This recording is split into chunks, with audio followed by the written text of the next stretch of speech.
If you had a computer screen and you had to change that computer screen and what was on it physically, I mean, where do you bloody start? But that computer screen is a projection from information on a disk. Okay, so I want to change that. Okay, disk out, reprogram, press enter, disk in. Whoa, different world. And what's happening now as part of this whole truth vibrations transformation is the information construct of this universe is changing.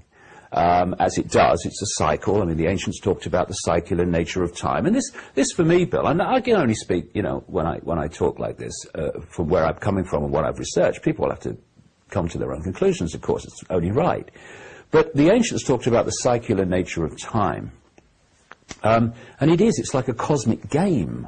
And we go through different epochs, what the Indian culture calls yugas, and other people around the world have different names for them, where this cycle goes through times of great expansion, what the ancients called the Golden Age, and it goes through periods of suppression when things are not like that at all, and there's great challenges, and that's when control systems come in and all the rest of it. And then there are others that bring us back to where we started, and the whole sequence starts again. It's an interactive computer game in the simplest possible way, in that we are picking up information from the game, like the computer picks up information from the disk and puts it on the screen, but we are also, as with the internet, posting our unique contribution to this game. So it's an interactive game. We give and we receive in it.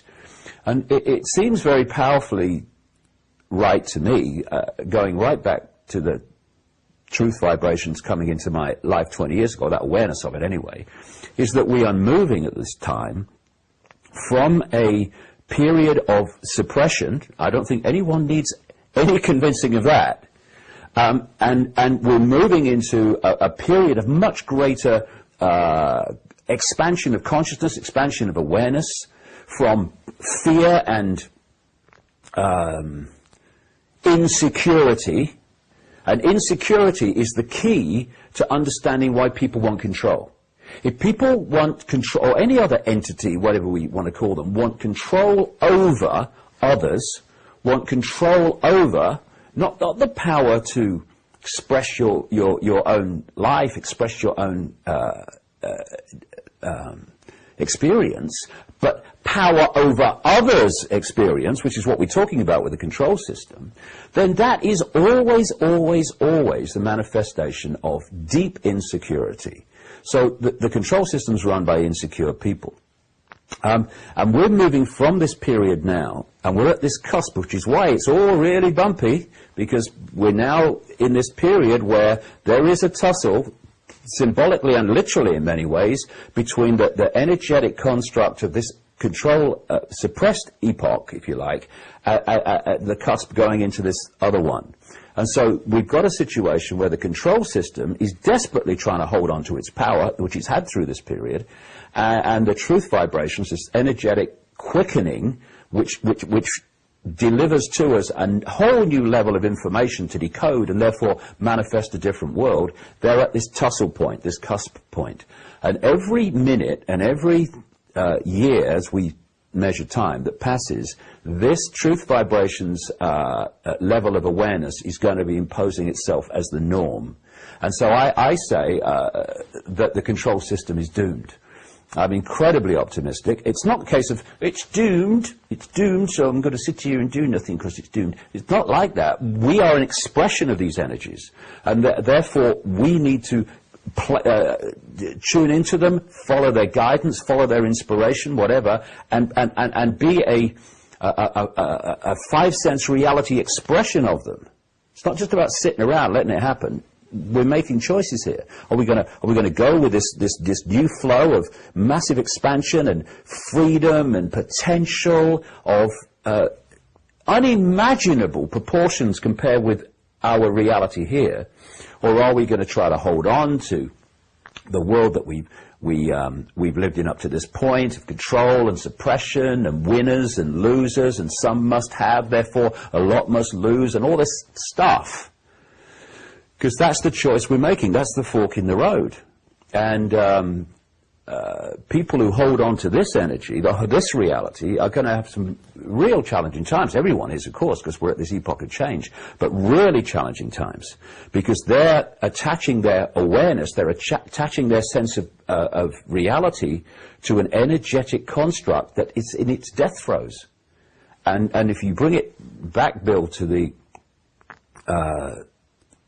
control system that we're exposing and is manifesting or trying to manifest itself more and more, then that is an absolute 100% holographic manifestation of this old epoch energetic construct. Therefore, it must fall when the energetic construct falls. If I take that disk out of the computer, that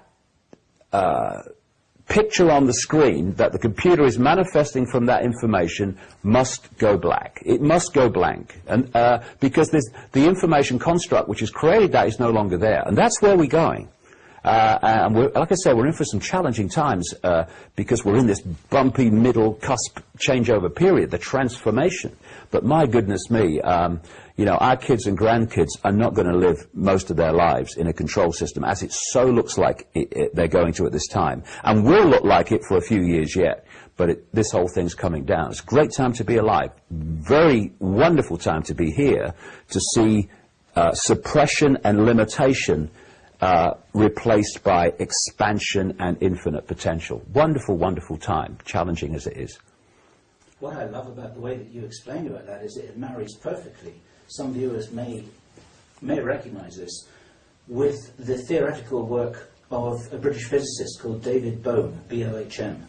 He described exactly what you're referring to as the implicate reality and the explicate. Yes, right, yeah. We heard of that before. Yeah, yeah. And the way to change the explicate reality, which is like what is expressed in our current physicality, is there's this implicate reality behind all this. And of course, high technology ETs, advanced spiritual beings, or mischievous spiritual beings, or evil spiritual beings who don't want to know they're there, they mess around with the implicate reality, and then the results are like metaphorical projections on the wall on the explicate reality, and this is kind of what you're saying. So I just wanted to close that loop there, because you're not talking nonsense here. This is recognized by quantum physicists everywhere. Well, that's an interesting point, Bill. I mean, maybe I could explain something that I've got in this new book, Human Race, Get Off Your Knees, which relates to that in terms of how I'm saying this control system came about. Certainly the control system in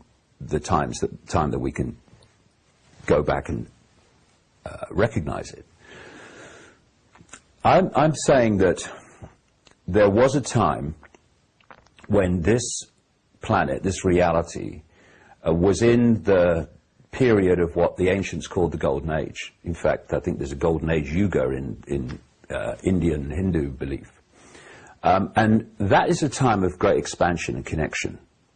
And so we could not, from the perspective of life here now in so-called physical bodies, really perceive the true dramatic different nature of what that epoch expresses, where you're in this world but you're not of it in terms of your point of observation. You're experiencing this world, but you know you're experiencing this world.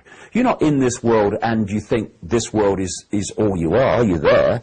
You're at a point where you are looking at and experiencing the world immediately that you are quote in, but you've got points of observation, points of understanding in the higher realms of consciousness, which can give you a totally different fix upon this reality. For instance, if you're sitting in a house and all the windows are shut, which is basically symbolic of where humans have been in this period we've been through, then you can think that the world and everything is in that house.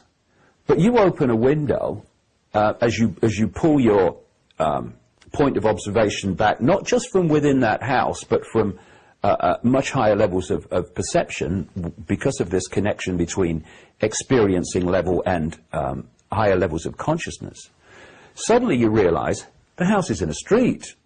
And you go out in the street, you realize that the street's in a estate, the estate's in a town, the town's in a county, the county's in a country. Hey, I'm on a planet. And then you look out into the stars. But all that has always been there while you've been sitting in a room with the windows shut thinking this is all there is.